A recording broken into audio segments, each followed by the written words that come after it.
Hello and welcome to Alchemist Whim. I'm Alchemist Jen. Thanks for joining me on this fine day. It's been a bit, but that's fine to take breaks. So I did take one, and we'll see how this goes today, how I feel tomorrow, and we'll just go from there, because yeah, sometimes you just need to take a break.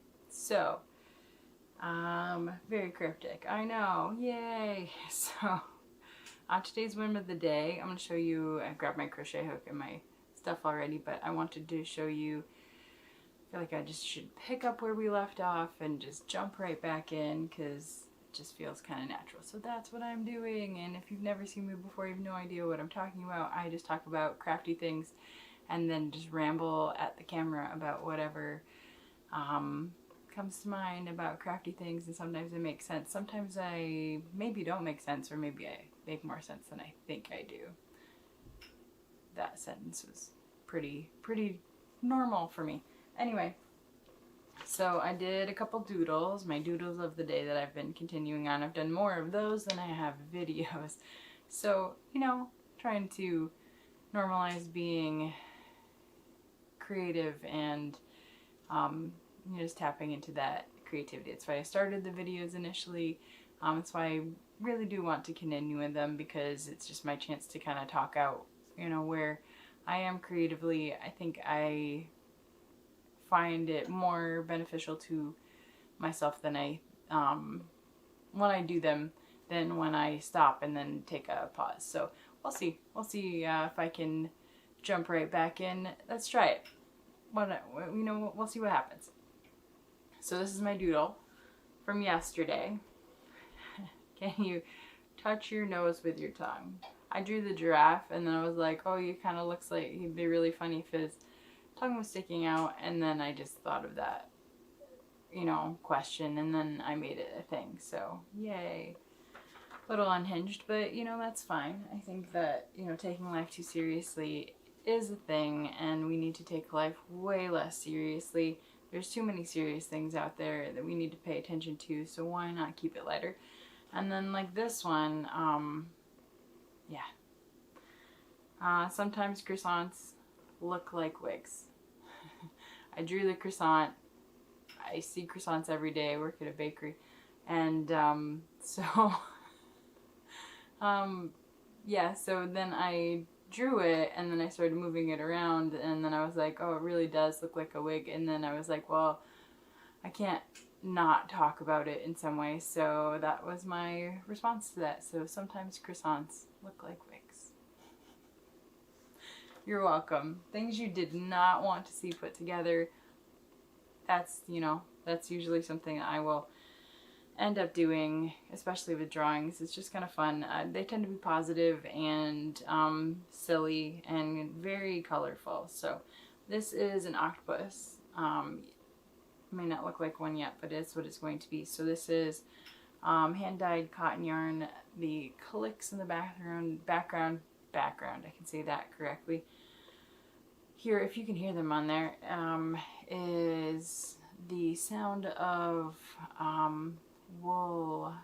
merino wool being dyed. So that's the heating elements turning on, turning off as they are trying to get up to temperature to set the citric acid and the dye together so that the wool becomes happy colors. They're not really happy colors technically, but they will become happy creatures because they're creature colors, and so that works out to be happy colors. So these colors are foxy colors that I'm doing right now. So kind of a burnt orange red. I've got a darker version and a lighter version, just because I wanted to play with it a little bit. I'm hoping that I will receive my drum carder that I ordered in time for this fiber batch, because if I can blend those two together, I think I will be very happy with the results. Though maybe I'll want to keep them separate, because then they'd have more options. I'm trying to think. It sounded like they just wanted to have one flat color. So the advantage to a drum carder is that it's going, even if I did card out like a bat of fiber, it's going to have more consistency. So even if I blend two different colors, it's going to be just definitely more continuous in the colors and be able to kind of join that variation a little bit more. So I'm excited about that, to see how that branches out compared to having, let's say, a braid of fiber, which is so much more condensed. It's how I'm dyeing it, but when you fluff it out with carding, I think it's going to be fascinating. So all these words could make no sense to you, and then I will show you examples of these later when I have these available to show. So yes, I'll show you what a fiber braid looks like, which I've had on here before, and then I'll show what the fiber bat looks like, because I have not done a bat yet, so it's exciting. So these are the color, so that color for the main body of the octopus, and then these as the supporting colors, and a couple more here and there too, because I like variety and depth and fun. Fun is important. So I also need to make sure that I'm counting the number of rows on here. So basically I have a larger octopus that I made, and I'm just going to use that as like the base of the design for this pattern. It's a smaller gauge yarn, smaller hook, and so it's going to create a smaller octopus, but I think it'll look really cool no matter what size it is. It's just really fun. So I'm going to count real quick. I'll count out loud because, you know, I'm recording myself. Might as well keep, instead of just like this silent nod thing that you can do when you're counting. All right, 1, 2, 3, 4, 5, 6, 7, 8, 9, 10, 11, 12, 13, 14, 15, 16, 17, 18, 19, 20. I'm realizing that side's not as easy to count as it is this way. It's funny how stitches look different depending on the orientation of them. So I think it's easier to count this way.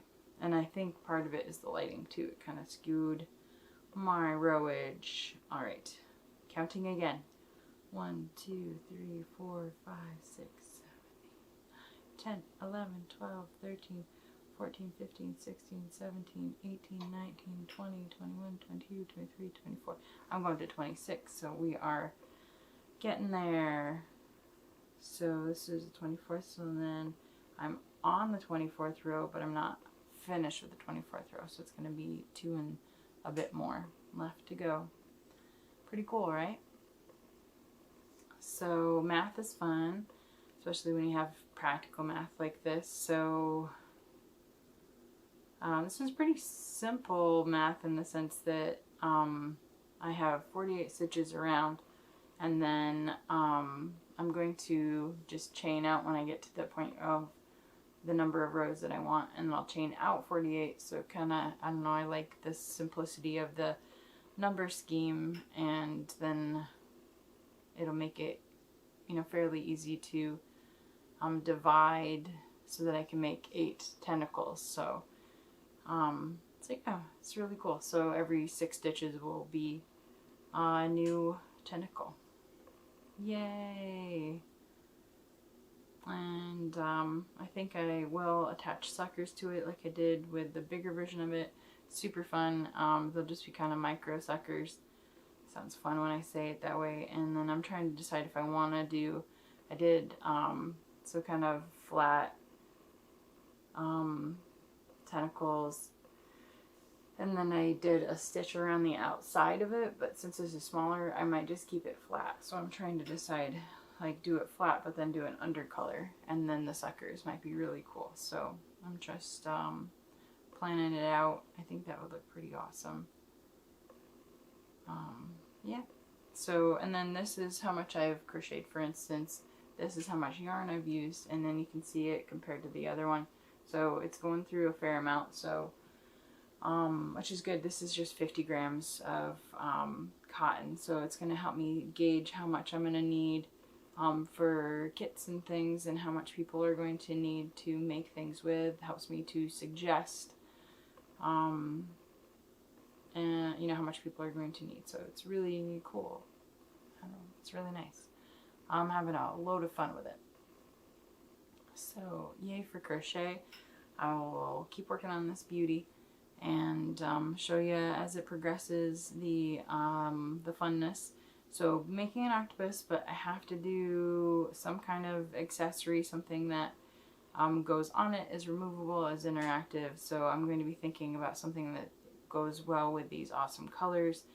I'm also working through the concept of making creatures named after people that I know, and you know, I've asked them what creature they want me to make for them. So it's really fun in that I've ended up with quite a variety of creatures, real and imaginary, and we'll see what happens. So yay.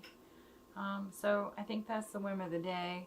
I thank you for joining me, and you know, it did feel nice today, so maybe I can get back into the swing of things and start doing videos every day. That'd be really nice. So give it a go.